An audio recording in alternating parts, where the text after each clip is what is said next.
A ver, desde que eres pequeno tiveches paixón pola ciencia ou houbo algo que te impulsou a querer viaxar a Antártida e facer varios proxectos? Bueno, sí, eu creo que sí. Teño a sorte de poder decir que desde pequeno me encantou todos os bichos e todo o que estuviera relacionado con mar e con todo, non?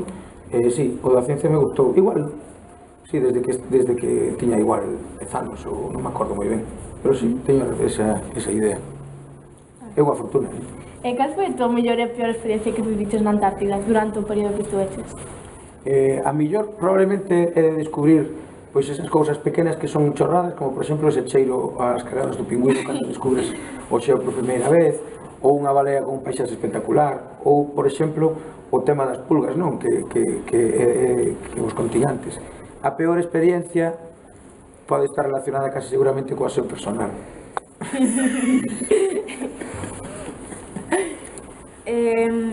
Que consellos lle darías a un rapaz que ten a nosa edad, máis ou menos, e que iría traballar no mundo da ciencia e facer así varios experimentos?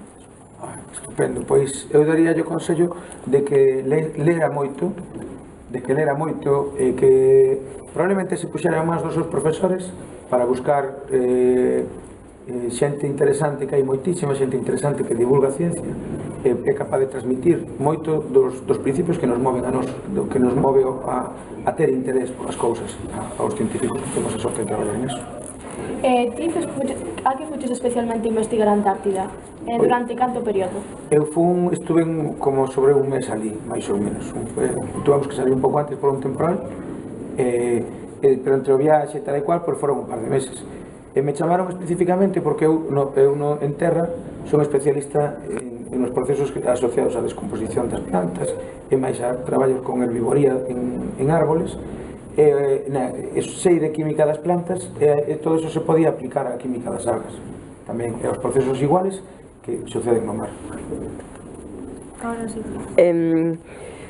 Que proxecto presentaches? De que iba o proxecto que presentaches? Que explicaches antes que tiñas que presentar un proxecto para que aceptaran e poderas ir a Antártida despois. O proxecto é exactamente o que fixemos. Ti tes que, cando o proxecto se trata de desenvolver unhas hipótesis de traballo, unhas preguntas sobre algo que non se coñece, mira, nós que estamos, o que dice un proxecto científico é, mira, todo isto se sabe, todo isto sabémolo desde fai tempo, isto tamén, pero hai estas condicionantes que están afectando todo isto, entón xurxen estas dudas, que son duda número 1, duda número 2, duda número 3, todas estas, as nosas relacionadas ca descomposición das algas, e non é os procesos de todos a fauna que depende de que cheguen algas á playa, e despois dis, para resolver estas preguntas, vamos a facer unha serie de experimentos que son con resultados dos experimentos vamos a responder se as preguntas suceden así ou non.